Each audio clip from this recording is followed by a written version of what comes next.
지난 수요일에 중단되었던 예배가 다시 시작되었는데 에스겔 17장 말씀을 설교했습니다. 그 에스겔 17장의 배경이 남쪽 유다 나라의 마지막 임금인 시드기야 때의 일이에요. 그 시드기야를 이야기하려다가 그의 아버지인 요시야 임금에 대해서 잠깐 이야기를 했습니다. 오늘 한 주 요시야에 대해서 말씀을 나누도록 하겠습니다. 요시야의 시대 배경을 좀 살펴볼 필요가 있는데 그 유명한 히스기야 임금의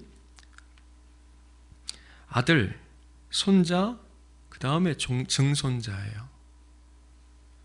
그리고 요시야 밑으로 노란색을 해놓고 괄호치고 숫자를 해놨는데 요시야의 아들들입니다. 여호아스는 네 번째 아들이고 여호야김은 두 번째.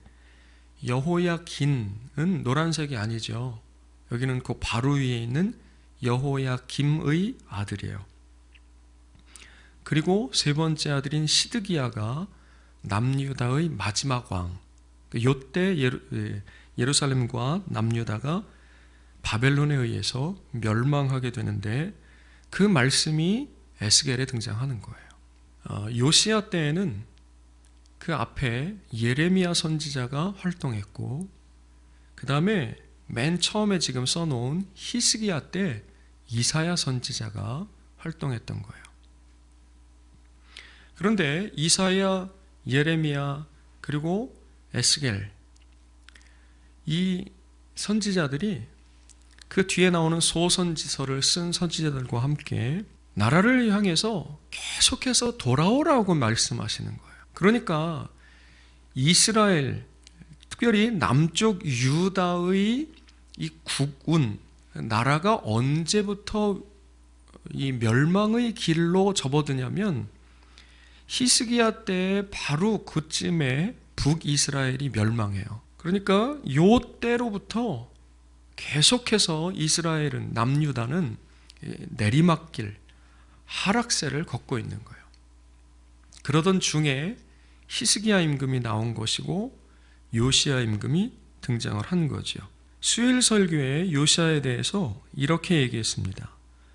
우리나라 조선시대 전기 후기에 각각 위대한 임금을 꼽으라면 전기에는 세종을 꼽을 수 있을 거고 후기에는 좀 이견이 있을 수 있는데 저는 정조대왕이라고 생각해요. 이와 비슷하게 이스라엘 나라에서도 전기와 후기에 각각 위대한 임금을 꼽으라면 전기에는 단연 다윗이지요. 후기에는 히스기야도 있지만 그리고 그 전에 여호사밧도 있어요.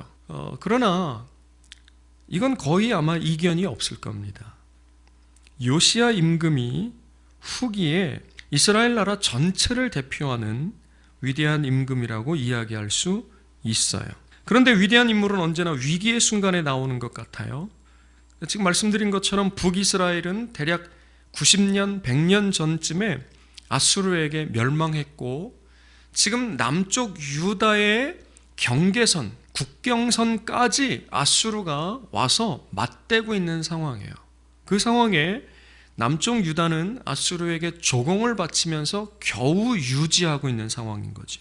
그러면서 여전히 그 밑에는 애굽이 호시탐탐 위쪽을 계속 노리고 있는 것이고 그러면서 요시야가 죽어갈 무렵에는 아수르의 힘이 조금은 쇠약해지고 뒤이어서 바벨론이 새로운 강자로 전 세계를 지배할 패권자로 등장하던 때예요.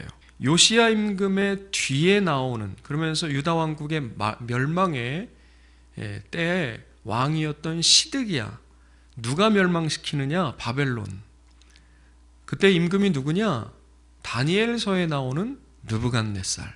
그런데 이 사람들, 이 요시야 전후의 임금들을 성경에서 특별히 열왕기서에서 평가한 말씀들을 보면 좀 어지럽지만 똑같은 내용이기 때문에 그냥 일일이 다 이렇게 써놨어요. 요시야 임금, 여호와 보시기에 정직하였고 그의 조상 다윗의 길로 행하였고 좌로나 우로나 치우치지 않았다.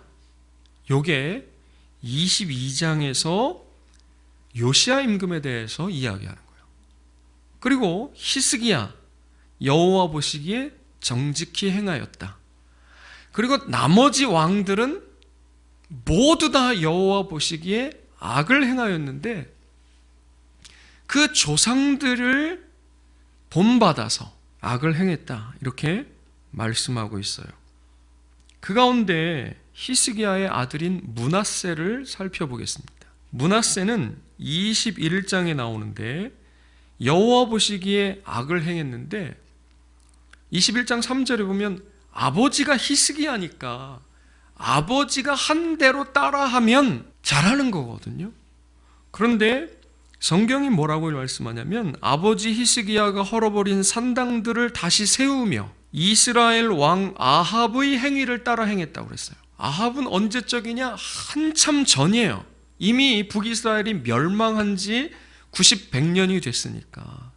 그런데 그 전에 한참 전에 북이스라엘 나라 가운데 가장 악한 임금이 누구냐? 그러면 아합이에요. 그런데 왜 자기네 아버지 내버려 두고 그것도 히스기야와 므낫세가 함께 통치한 기간이 한 10년 정도 돼요. 그러니까 아버지가 아들을 미리 대리청정하게 한 거예요.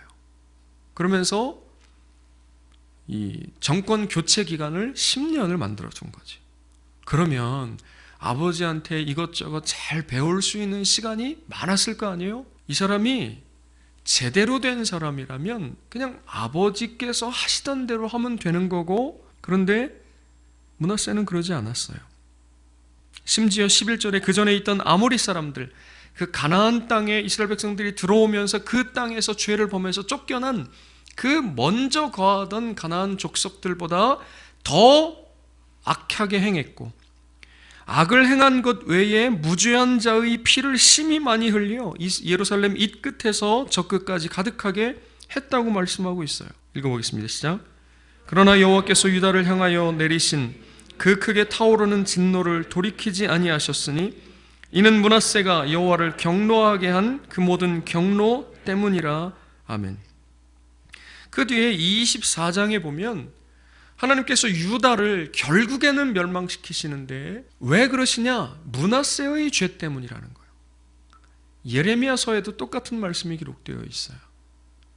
그래서 므낫세의 죄라고 하는 건 므낫세 한 사람의 죄 때문에 유다 나라가 멸망하는 것이 아니라 유다 나라를 멸망시키게끔 만든 죄를, 그 악행을 한 대표자의 이름을 넣어서 므낫세의 죄라고 만든 거예요. 북이스라엘 나라를 멸망하게 한 북이스라엘의 죄를 처음부터 첫 단추를 잘못 꿰인 솔로몬의 뒤를 이은 아들 르호보암 말고 그때 북이스라엘로 나뉘어졌을 때의 임금이었던 여로보암, 그래서 북이스라엘을 멸망하게 한 죄를 뭐라고 하냐면 여로보암의 죄라고 그러는 거예요. 한번 따라하겠습니다. 여로보암의 죄. 남유다를 멸망하게 한 죄는 므낫세의 죄. 시작. 므낫세의 죄 라고 표현하는 거예요.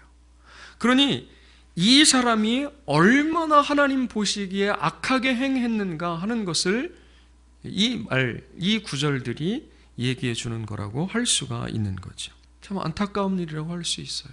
그리고 그의 아들인 아몬이에요. 요시야 임금의 아버지죠. 아몬 똑같아요. 시작. 아몬이 그의 아버지 므낫세의 행함같이 여호와 보시기에 악을 행하되. 그러니까 좋은 건 유전이 잘 안 되나 봐요. 좋은 건 보고 배우라고 해도 안 되는가 봐요. 그런데 나쁜 건 어떻게 그렇게 안 가르쳐도 잘 따라하는지 알 수가 없어요. 아니, 그 므낫세가 아버지를 따라서 행하고 아몬은 므낫세를 따라서 행하면 안 되는 거 아니에요? 그런데 이게 뒤집어졌어요. 므낫세는 아버지 따라서 행하지 않고 수백 년 전에 악한 왕의 대명사인 아합을 따라 행하고 그의 아들은 또 그런 아버지를 따라 행하니 참 답답한 노릇이라고 할 수 있습니다. 얼마나 답답했는지 그의 신복들이 이 아몬 임금을 암살했어요. 암살한 그 신복들을 백성들이 가서 잡아다가 죽이고, 그리고 백성들이 그의 아들인 요시야를 임금으로 세운 거예요. 그런데 그때의 요시야의 나이 8살. 답답한 거예요, 이거. 주녀가 몇 살? 10살.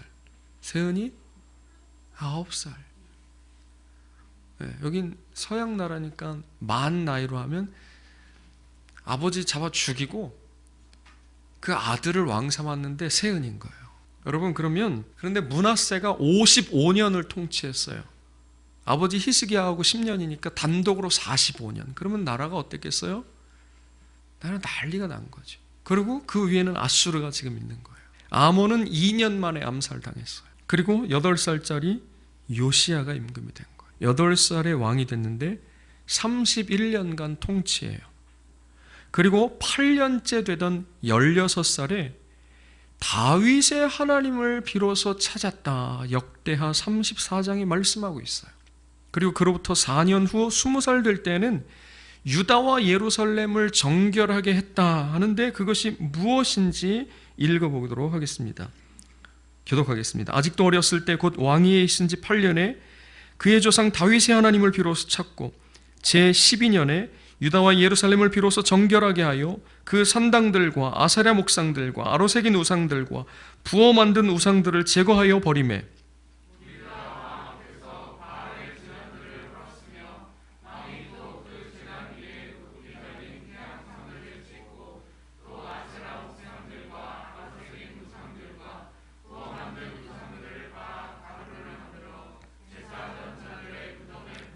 제사장들의 뼈를 제단 위에서 불살라 유다와 예루살렘을 정결하게 하였으며,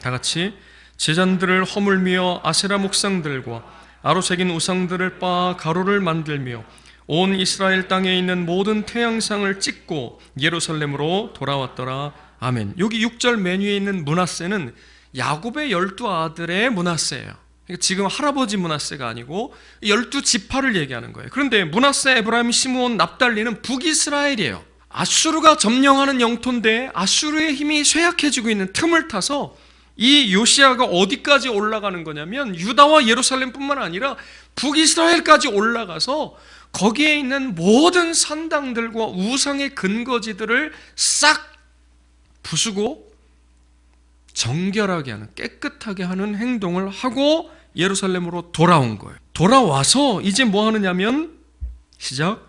요시야가 왕위에 있은 지 18째 해에 그 땅과 성전을 정결하게 하기를 마치고 그의 하나님 여호와의 전을 수리하려 하여 온 땅의 우상 근거지들을 싹 쓸어버린 다음에 이제 성전을 수리하도록 시키는 거죠. 그런데 그 성전을 수리하다가 뭘 발견하는 거예요? 율법책을 발견하는 거예요. 그래서 이미 시작된 개혁이에요. 요시야가 개혁을 시작한 거예요. 아주 젊은 나이, 아니 어린 나이라고 성경이 말씀하고 있죠. 아직 어렸을 때. 그런데 온 나라를 그가 무슨 생각이 있었는지 알 수가 없는데 정결하게 하고, 그런 이후에 성전을 수리하다가 율법책을 발견했는데, 이 율법책을 읽어보니까 이거는 말씀에 다 나와 있는 거예요. 뭐라고 나와 있냐면, 지금 남쪽 유다 나라가, 우리나라가 멸망길을 가고 있구나, 이렇게 가다가는 다 죽게 생겼구나, 하나님의 진노하심에 빠져들겠구나. 그래서 이 말씀의 뜻을 여선지자인 훌다에게로 물으러 보내고, 그 선지자의 말씀을 들으니 과연 그 말씀 읽은 대로의 내용을 그대로 설명해 주는 거예요. 그래서 이 요시야 임금이 제사장을 비롯한 사람들을 모아서 이 말씀을 읽어주고, 그렇기 때문에 우리가 지금 이렇게 됐다고 말하고, 지금까지 해오던 개혁의 목적을 아주 뚜렷하게 잡는 거예요. 분명히 목적이 있었을 겁니다. 개혁을 진행한 방향이 있었을 거예요. 그런데 그 방향에 가던 차에 율법책이 발견이 되었고, 그것은 이것이 맞구나, 이것이 확실하구나, 이 방향이로구나 해서 목표를 더욱 뚜렷하게 했을 거고, 그가 하던 개혁에 힘을 더 실어주었을 거고, 그 일에 모든 백성이 나서서 더욱 박차를 가해서 개혁이 진행이 되는 거죠. 그런데 그 개혁의 진행 방향은 지금 말씀드린 대로예요. 시작.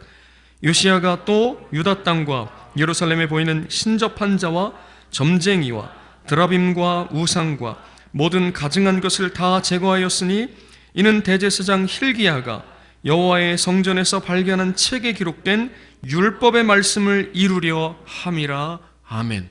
그 전에 시작된 개혁의 마침표가 어떻게 만들어지게 되느냐면 율법책의 발견으로 이 말씀을 이루는 방향으로 나아가는 거예요. 심지어 요시야 임금이 꽤 부순 것 중에 뭐가 남아있냐면 솔로몬이 세운 산당들이 남아있는 거예요. 그럼 요시야가 언제 임금이냐? 주전 600년에서 650년 사이예요. 솔로몬은 언제냐? 그로부터 300년 이상 전의 사람이에요. 그러니까 300년 전에 솔로몬이 이방 여인들을 자기 아내로 삼을 때 가지고 들어왔던 우상의 전당들이 300년 동안 그 땅에 계속 남아 있었던 거예요. 부수면 그 다음 때에 누군가 또 세우고 또 복원해 놓고 또 활성화시키고 그런 일들이 끊임없이 일어났던 거죠. 여러분, 이렇게 300년 정도 되면 이거는 국가의 유산이에요. 국가의 보물이고 문화유산이란 말이에요. 함부로 할 수가 없는 거거든요. 그런데 다 깨부시는 거예요. 남유다만 그렇게 한 게 아니라 그 다음 구절에 보면 느밧의 아들 여로보암, 이게 조금 전에 말씀드렸던 솔로몬 임금의 아들대에서 나라가 갈라졌는데 북이스라엘의 임금이 이 사람이에요. 그때 세웠던 산당들, 그러니 모든 그 땅에 세워진 산당들을 다 회파하고 정결케 하고 깨끗게 했다고 하는 것을 알 수가 있는 거죠. 그러면서 말씀에 기록된 대로 유월절을 준행하는데 말씀이 이렇게 나왔어요. 사사가 이스라엘을 다스리던 시대부터 이스라엘 여러 왕의 시대, 유다 왕들의 시대를 지나서 이렇게 유월절을 지킨 일이 없는 거예요. 사사 시대로부터. 그러면 아까 300년 전 그 이전으로 더 훨씬 올라가는 거예요. 사무엘 선지자 때에 유월절을 지키고 그 이후에는 말씀 그대로, 그 전에도 유월절 지킨 왕들이 가끔 있었어요. 그런데 말씀 그대로 지킨 임금이 요시야가 처음이다. 처음이자 마지막이 되었어요. 그러니 이 요시야의 개혁이라고 하는 것이 얼마나 놀라운 일인지를 알 수가 있는 거지요. 그래서 성경은 이에 대해서 뭐라고 말씀하고 있냐면 시작. 요시야와 같이 마음을 다하며 뜻을 다하며 힘을 다하여 모세의 모든 율법을 따라 여호와께로 돌이킨 왕은 요시야 전에도 없었고 후에도 그와 같은 자가 없었더라. 아멘. 신앙생활하는 우리 문화에서 요시야는 그렇게 중요하게 부각되질 않았어요. 전무후무한 개혁자 요시야보다 전무후무한 복을 받은 솔로몬이 교회 안에서는 훨씬 더 유명하죠. 그건 오늘 우리의 신앙이, 오늘 우리의 교회가 얼마나 변질되었느냐 하는 것을 단적으로 이야기하는 것이라고 할 수 있습니다. 그래서 여러분, 오늘부터는 요시야가 솔로몬이 세운 산당을 때려 부순 것처럼 우리 머릿속에 1000번째 이딴 거 드리지 말고 전무후무한 복 받기 위해서 그딴 거 하지 말고 솔로몬의 이름 같은 건 머릿속에서 지워버리고 오히려 요시야 임금이 우리 마음 안에 들어와야 돼요. 그를 통해 역사하신 하나님의 놀라운 은총이 우리가 사모하고 바라야 될 것인 줄로 믿습니다. 도대체 어떻게 그럴 수 있었는가요? 8살인데 그리고 16살, 20살, 26살 어떻게 이럴 수 있었는가죠. 그럼 말씀을 통해서 살펴보았습니다. 첫째, 저의 결론은 5가지인데 짧게 언급을 하고 가겠습니다. 말씀을 쭉 읽어보면 요시야 임금이 아직 어렸지만 역사를 알았어요. 역사. 다윗의 길로 행했어요. 말씀도 알고 있었습니다. 그리고 주변 정세도 알고 있었어요. 그러니 지금 아수르의 힘이 약해졌구나 하는 것들을 알 수가 있는 것이었어요. 율법책을 발견하기 이전에 이미 하나님을 찾았고 이미 개혁이 시작된 것은 그가 아무 생각이 없이 할 수 있는 일이 아니에요. 생각이 있는데 그 생각의 바탕에는 역사가 있었고 하나님의 말씀이 있었다. 이렇게 일반적인 상황에서 살펴볼 수가 있고 말씀을 가만히 읽어보면 행간에 그것들을 우리가 읽어낼 수 있는 것이죠. 저는 설교할 때 오늘도 그렇게 했지만 대부분 앞뒤 문맥을 함께 살펴요. 그러니까 본문 한 구절만 딱 떼어서 설교하는 스타일은 아니고 대부분, 그래서 오늘 본문을 읽었지만 오늘 본문 읽지 않은 곳에서 지금도 계속 얘기하고 있는 거예요. 그죠? 앞뒤에 한 두 장은 본문 전체가 되는 거죠. 뿐만 아니라 앞뒤 역사도 함께 살펴봐요.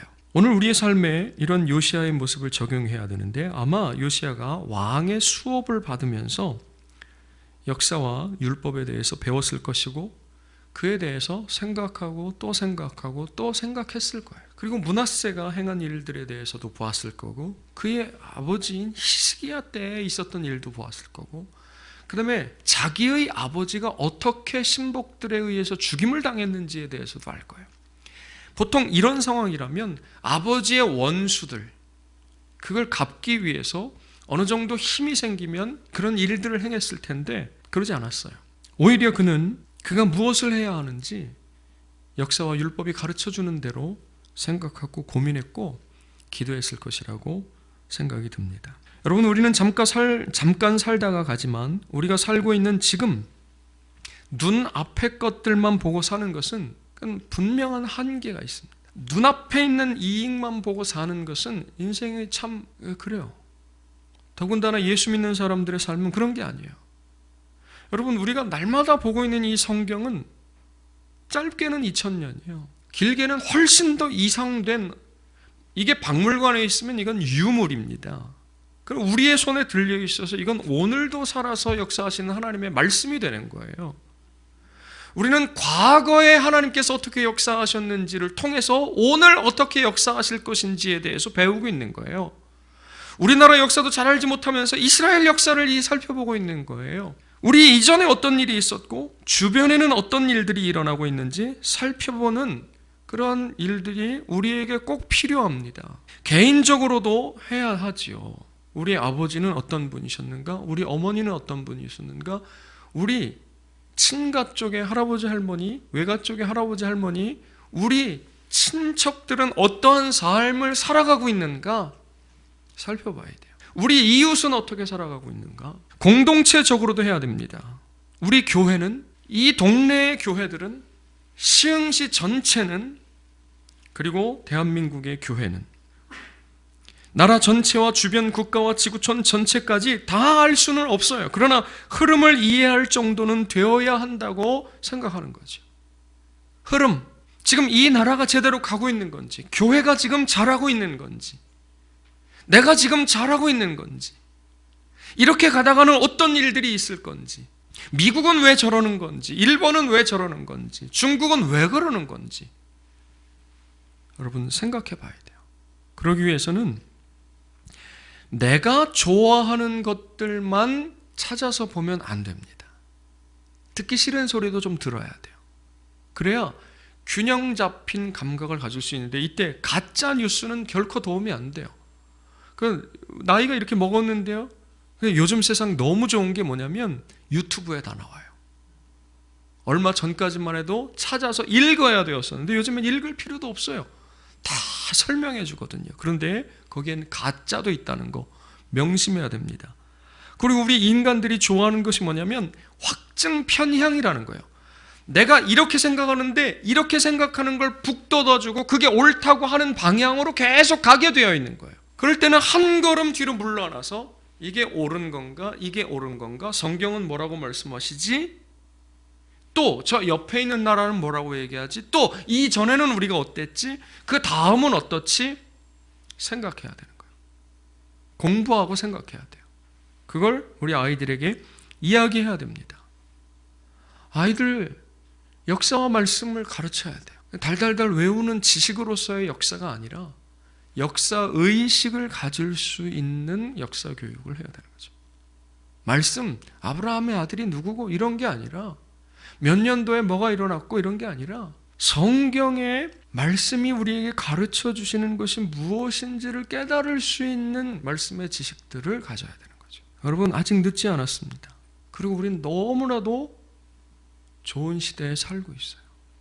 어디서든 폰만 틀어놓으면 그러면 하루 종일 1년 내내 공부해도 다 끝나지 않을 그런 이야기들이 얼마나 많은지 알 수가 없기 때문에 그래요. 어쨌든 요시야의 첫 번째는 역사와 성경에 대한 말씀을 공부했다는 거예요. 두 번째는 선지자들의 영향이 있었다는 거죠. 율법책을 발견하고 그 책에 대하여 하나님께 묻고자 여선지자 훌다에게로 대제사장을 비롯해서 사람들을 보내는 거예요. 이 장면이 우리에게 가르쳐주는 것이 무엇이냐면 이 요시야 임금이 그 전부터도 선지자에 대한 신뢰를 하고 있었다는 거예요. 어쩌면 그 전부터 그 선지자를 통해서 말씀하시는 하나님의 음성을 듣고 있었을 거라고 생각해 볼 충분한 여지가 있는 거죠. 이 시기에 이미 나훔, 하박국, 스바냐, 예레미야 같은 선지자들이 활동하고 있었어요. 시작. 아몬의 아들 유다왕 요시야의 시대에 스바냐에게 임한 여호와의 말씀이라. 여호와께서 이르시되 내가 땅 위에서 모든 것을 진멸하리라. 아멘. 스바냐를 통해서 말씀하신 거예요. 다 진멸할 거라는 거예요. 그런데 율법책이 발견됐는데 그 진멸할 거라고 하는 그 말씀과 이 율법책의 내용이 같은 거예요. 여러분, 항상 선지자의 말은 성경책을 통해서 증명되어야 되는 거예요. 아무리 그럴듯한 이야기를 하고 아무리 뭐 어쩌고 저쩌고 무슨 이야기를 한다 하더라도 그 이야기가 성경을 통해서 증명되고 확정되지 않는 이상 그건 아무것도 아닌 거예요. 시작. 아몬의 아들 유다왕 요시야가 다스린 지 13년에 여호와의 말씀이 예레미야에게 임하였고, 매우 중요한 일이라고 할 수 있죠. 나홈은 그렇게 기세 등등하던 아수르의 멸망을 예언했어요. 하박국은 우리가 잘 아는 것처럼 무화과 나무에 열매가 없으며 이렇게 하나님께 대하여 하나님 살아계시냐고, 정의가 어디 있냐고, 공의가 어디 있냐고 외치던 선지자인데 하나님을 만나고 하나님 말씀을 듣고 그렇게 하나님 한 분만으로 기뻐하고 즐거워한다고 고백했던 선지자죠. 여러분, 오늘 우리에게도 하나님의 말씀을 있는 그대로 전해주는 선지자와 같은 사람이 있는가 하는 거예요. 하나님의 말씀을 선지자들과 같이 있는 그대로 전해주는 사람이 오늘 내게 있는가예요.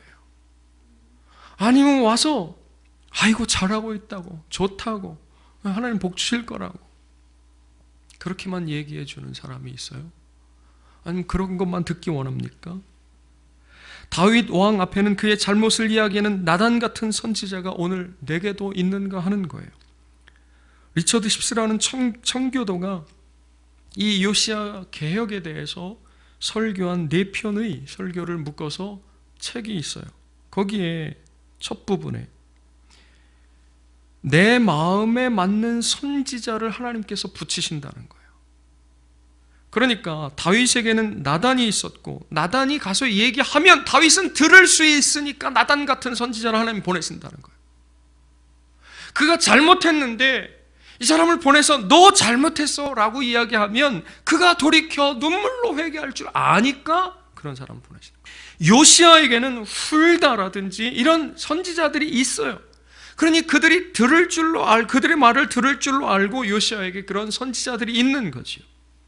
그런데 악한 아합 왕에게는 거짓말하는 400명의 선지자들이 있었습니다. 왕이 이렇게 하면 아이고 하나님께서 그렇게 하는데 복 주실 겁니다.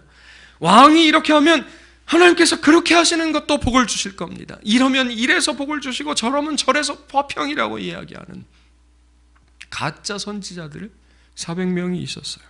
여러분, 복이라고 할 수 있습니다. 하나님의 말씀을 있는 그대로 내가 잘했던지 잘못했던지 나에게 말해 줄 수 있는 사람이 있다고 하는 것은 하나님 복이라고 할 수가 있어요. 여러분에게 오늘 그런 선지자와 같은 말씀 전하는 자가 있느냐 하는 거예요.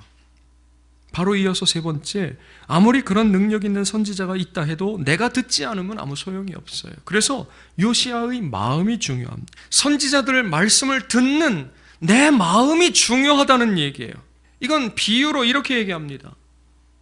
비가 아예 자체가 오지 않으면 비 맞을 일이 없죠. 비가 오는 곳, 은혜가 내리는 곳, 말씀이 내게 오는 곳에 가서 앉아 있어야지. 그런데 비가 아무리 폭포같이 쏟아진다고 해도 내가 우비 입고 거기에다가 우산 쓰고 있으면 그럼 비 맞을 일이 없는 거예요. 아무리 하나님께서 선지자를 보내서 말씀하시고 또 말씀하신다고 한들, 아까 그 역대의 임금들을 보여줬잖아요. 히스기야 때부터 이사야 선지자를 통해서 돌아오라고 돌이키라고 말씀하고 있는 거예요. 그런데 듣는 사람이 없어요. 므낫세 안 듣습니다. 아몬도 안 듣습니다. 요시야의 아들들도 안 듣습니다. 뭘 따라서 하는 거냐? 아합, 악한 이 왕의 대명사인 아합 임금을 따라서 행하는 거예요. 요시야는 율법책을 발견하고 그 말씀을 듣고는 바로 회개했어요. 시작. 왕이 율법책의 말을 듣자 곧 그의 옷을 찢으니라. 옷을 찢은 것에 대해서 그 밑에 설명하고 있습니다. 시작. 내가 이곳과 그 주민에게 대하여 빈터가 되고 저주가 되리라 한 말을 내가 듣고 마음이 부드러워져서 여호와 앞 곧 내 앞에서 겸비하여 옷을 찢고 통곡하였으므로 나도 내 말을 들었노라. 여호와가 말하였느니라. 아멘. 여기 여러분 맨 밑에 줄을 보세요. 나도 내 말을 들었노라. 이건 무슨 뜻이에요? 그 앞에 있는 얘기를 한마디로 하면 뭐라는 거예요? 네가 내 말을 들었으니 나도 네 말을 들었다. 그러니까 하나님께서 선지자를 통해서 이스라엘 임금들과 백성들에게 하신 말씀을 들으면 이렇게 되는 거예요. 들으면. 듣지 않았으니까 결국에 멸망인 거예요. 그러면 그 시대 가운데 오직 한 사람, 오직 그의 때, 즉 요시야와 요시야 때 그때만 하나님 말씀을 들었던 거예요. 그래서 심판이 그만큼 뒤로 물리는 거예요.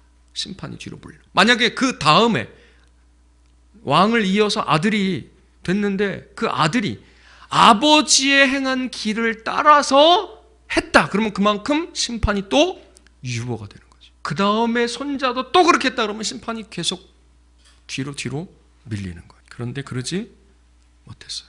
여기 나오는 그의 마음이 부드러워졌다. 요 단어가 조금 전에 말씀드렸던 청교도 리처드 십스라고 하는 분이 책을 쓴 개역이라고 하는, 요시야의 개역이라고 하는 책에 바로 요게 모티브가 돼가지고 나가는 거예요. 그런데 이 말씀이 어디에 자주 등장하냐면 에스겔 말씀에 자주 등장해요. 부드러운 마음. 이 부드러운 마음은 어떤 마음이냐면 은혜 받은 마음이에요. 한번 따라 합시다. 은혜 받은 마음. 에스겔에 하나님께서 뭐라고 말씀하시냐면 내가 내 영을 부어주면 부어줄 건데 그러면 그들의 마음이 돌처럼 딱딱하게 굳어졌던 마음에서 살코기 익히기 전에 보들보들한 살 같은 마음으로 바뀌어질 것이다. 그러면 그렇게 바뀌어진 마음으로 그 백성들이 주의 말씀을 따라 행하고 그렇게 하나님 나라가 만들어지는 거예요. 요시야의 이 마음은 그래서 은혜 받은 마음이에요. 말씀이 들어왔을 때 그 말씀에 흔들리는 마음이에요. 선지자들이 전하여 준 그 말씀에 이 마음이 흔들리는 거예요. 다윗이 어떻게 나단의 지적 그 말씀을 듣고 회개할 수 있었어요? 그의 마음이 흔들렸어요. 그래서 그가 그 이후에 쓴 시편 51편에 뭐라고 얘기하고 있느냐면 여호와께서 구하시는 제사는 상한 심령이라. 상한 심령. 마음이 흔들린 거예요. 주의 말씀 때문에. 마음이 딱딱한 사람은 흔들리질 않습니다. 하나님의 말씀에 대해서, 그 말씀을 전하여주는 설교자에 대해서, 교회에 대해서, 교회에 나오고 그 설교를 듣고 있는데도 불구하고 그것에 대해서 딱딱한 거예요. 표정만 봐도 알 수 있고 행동만 봐도 알 수 있고 알 수 있는. 여러분, 오늘 우리의 마음은 그래서 어떤가 하는 것이죠.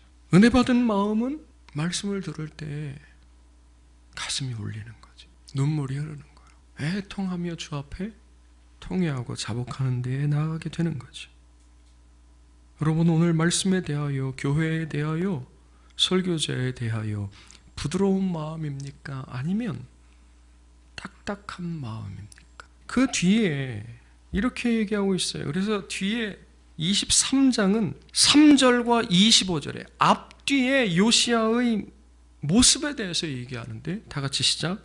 왕이 마음을 다하고 뜻을 다하여 여호와께 순종하고, 그 밑에 마음을 다하며 뜻을 다하며 힘을 다하여 라고 하고 있어요. 부드러운 마음일 때 그 마음을 다해서 하나님의 말씀대로 살 수 있는 거고 하나님을 기쁘시게 할 수가 있는 거예요. 그런데 이게 놀라운 것이 뭐냐면, 여러분, 신명기 6장 5절 들으라 이스라엘아, 너는 마음을 다하고 뜻을 다하고 힘을 다하여 내 하나님 여호와를 사랑하라, 이렇게 말씀하셨잖아요. 여기 요시야의 모습을 그대로 써놓은 거예요.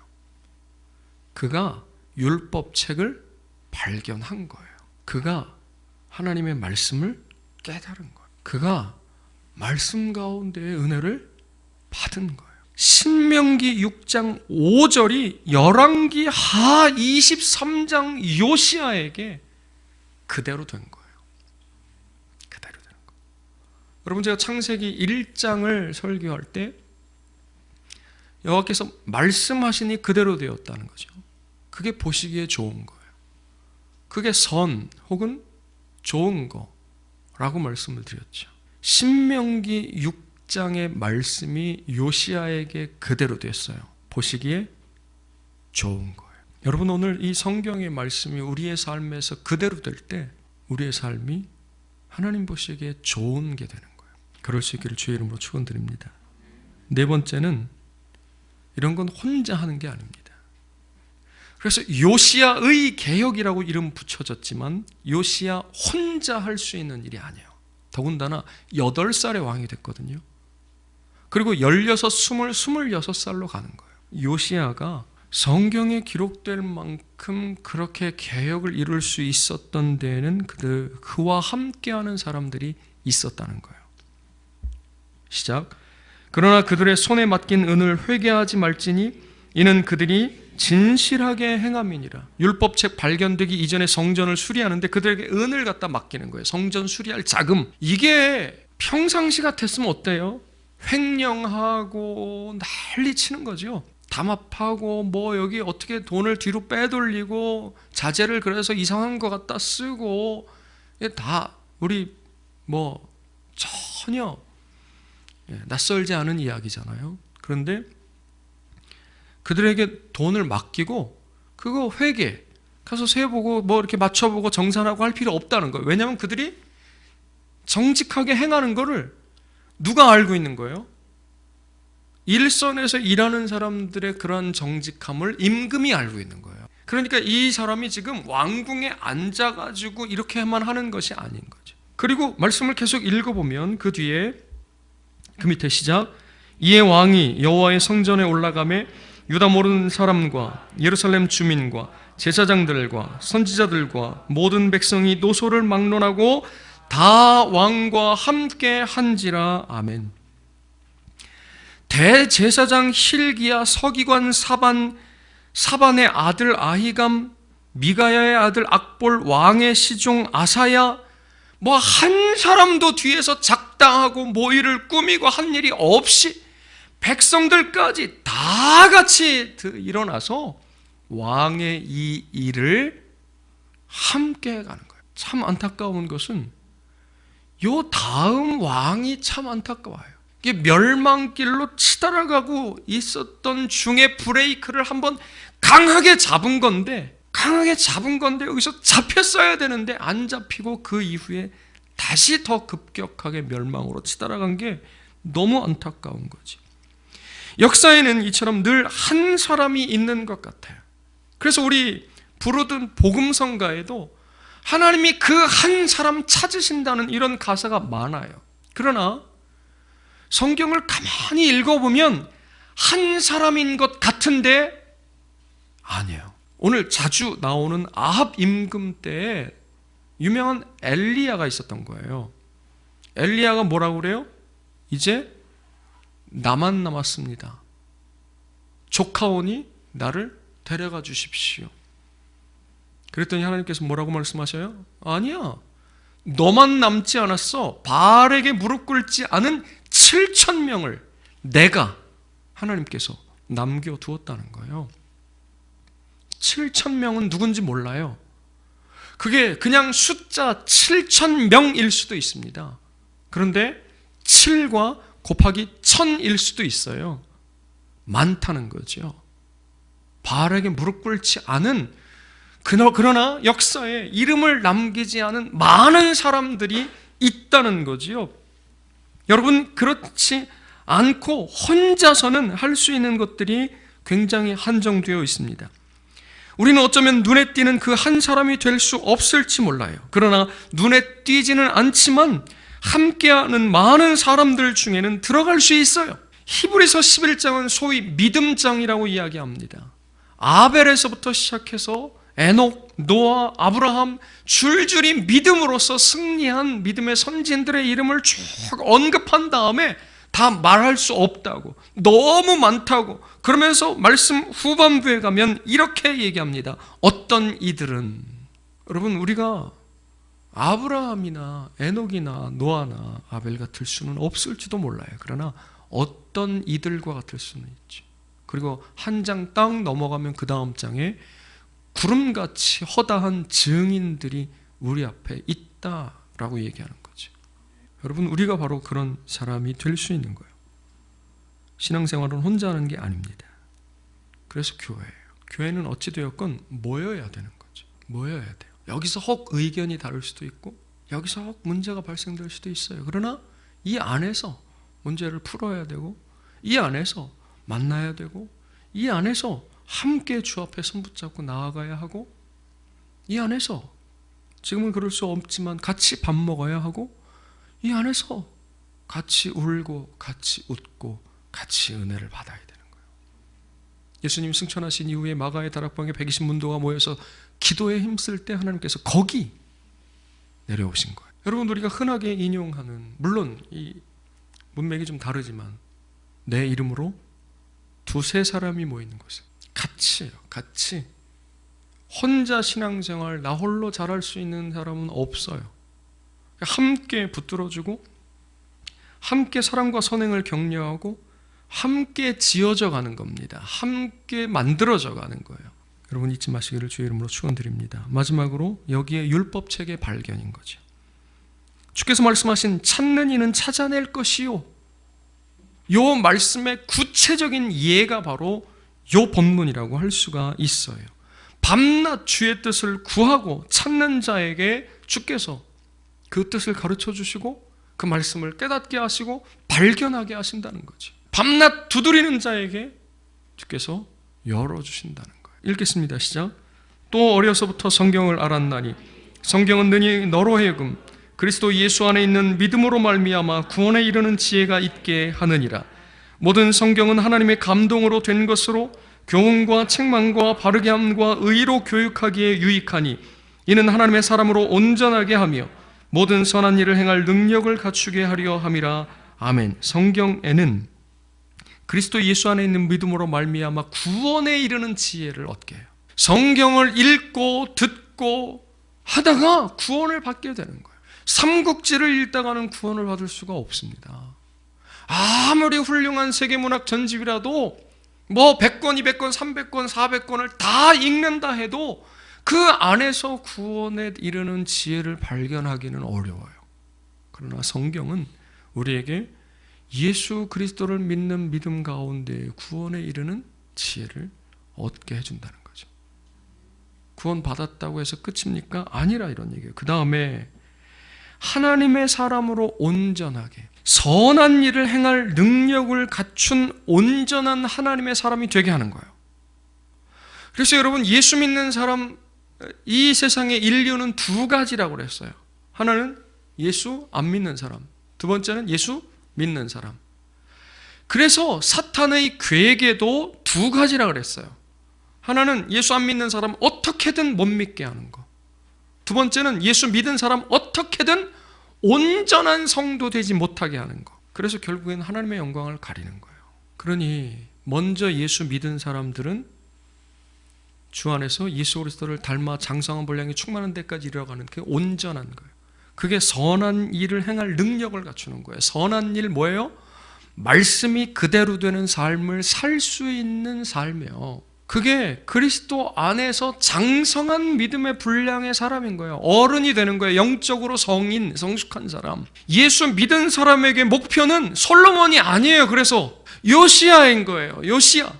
끊임없이 나를 주 앞에서 돌아보고 고치고 개혁해 나가야 하는 거예요. 살기 위해서, 또한 살리기 위해서. 결과는 시작. 그러므로 보라, 내가 너로 너의 조상들에게 돌아가서 평안히 모실로 들어가게 하리니 내가 이곳에 내리는 모든 재앙을 네 눈이 보지 못하리라 하셨느니라 하니 사자들이 왕에게 보고하니라. 아멘. 멸망이 예고되었어요.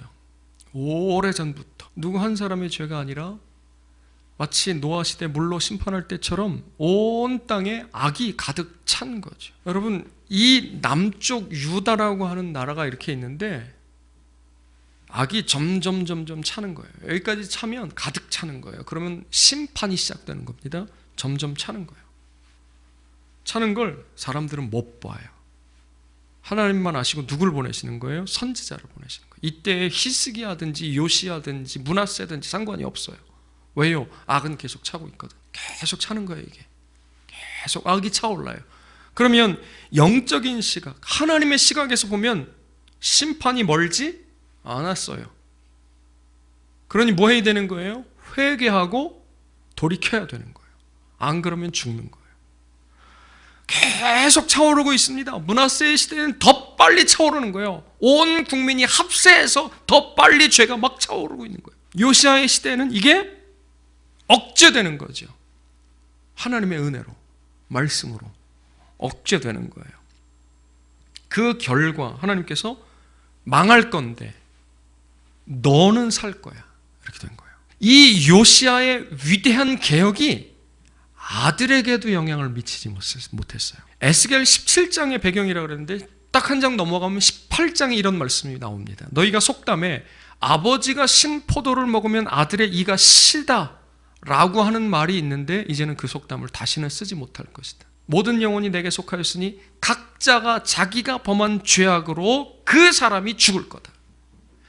혹시 누군가가 의를 행하였으면 그 의로 말미암아 아들도 살리지 못하고 남편이나 아내도 살리지 못하고 부모도 살리지 못하고 자기만 살 것이라는 거예요. 여러분, 오늘 우리가 예수 믿으면 내가 사는 거예요. 요시야가 행한 개혁, 내가 사는 겁니다. 자식이 사는 게 아니에요. 부모가 사는 게 아닙니다. 대신 살아줄 수가 없어요. 내가 사는 거예요. 내가 살기 위하여 개혁하는 거예요. 내가 살기 위하여 돌이키는 겁니다. 그런데 요시야 시대에 요시야를 통해서 이 일이 일어나니까 그 당시의 사람들, 조금 전에 함께했던 그 사람들은 살게 되는 거예요. 그럼 자식은, 여러분, 자식이 마음대로 돼요? 자식이 마음대로 안 돼요. 얘기는 할 수 있어요. 말은 할 수 있어요. 그러나 그가 말을 듣고 머리가 커진 이후에 누구의 말을 따라 살 거냐? 아버지를 따라 살 거냐? 아니면 저쪽에 나쁜 놈 아합 임금을 따라 살 거냐? 이건 지가 결정하는 거예요. 여러분, 오늘 우리는 살기 위하여 개혁해야 됩니다. 개혁. 바꿔야 된다는 거예요. 내가 바뀌어야 되는 거지. 살기 위하여. 구원 받았다고 끝나는 게 아니라 이런 얘기예요. 지금 이건 이스라엘 백성들에 대한 이야기예요. 하나님이 선택하신 백성, 오늘날로 얘기하면 교회 안에서 일어난 일이라 이런 얘기죠. 살기 위해 개혁해야 됩니다. 이 5가지 역사와 말씀에 대한 지식, 선지자들, 그리고 그 말씀을 듣는 내 마음, 그리고 함께하는 사람들, 거기에 하나님의 말씀의 깨달음 덧붙여질 때 우리가 달라지고 내가 달라지고 우리가 변하고 한순간에 그렇게 될 수는 없을지라도 그것이 방향인 거죠. 1년, 2년, 3년, 4년 그 방향을 향해서 함께 손을 붙잡고 가는 거예요. 그렇게 개혁이 되는 겁니다. 그것은 그 대에서 끝날 것이 아니고 그 다음 대까지, 여러분 재산을 물려주는 게 아니고 기업을 넘겨주는 게 아니고 나라를 물려주는 게 아니에요. 이거를 유산처럼 우리 자녀들에게 넘겨주어야 할 줄로 믿습니다. 여러분 그런 은혜가 저와 여러분들에게 있으시길 바랍니다. 나를 위하여, 내가 살기 위하여 한 개혁이 그런데 결국에는 하나님께 영광이 되고 하나님의 기쁨이 된다는 사실이에요. 놀랍지 않습니까? 너희는 먼저 그의 나라와 그의 의를 구하라. 그래서 우리의 첫 번째, 당신의 인생의 목적이 무엇입니까? 라고 물으면 하나님의 영광입니다. 어떻게 하는 건데요? 이렇게 하면 됩니다. 이렇게 하면 내가 사는데 하나님께서 영광을 받으시더라 이런 얘기죠. 여러분 그러니까 지혜로운 사람이 되어야 돼요. 이 땅에서 사는 걸로 만족하지 말고 여기에서 살기 위하여 몸부림치는 것이 아니라 영원한 생명으로 살기 위하여, 주와 함께 살기 위하여 몸부림치는 거예요. 그러면 하나님의 영광을 받으시는 거예요. 참 놀라운 일이죠. 여러분 그렇게 요새처럼 우리가 우리의 삶을, 우리 가족을, 우리 교회를, 우리 사회를, 나라를, 온 세계를 개혁함으로 우리도 살고 우리의 이웃들도 살고 우리의 가족들도 살고 거기서 넘어가서 하나님께는 영광이 되는 놀라운 저와 여러분 될 수 있기를 주의 이름으로 축원드립니다. 기도하겠습니다.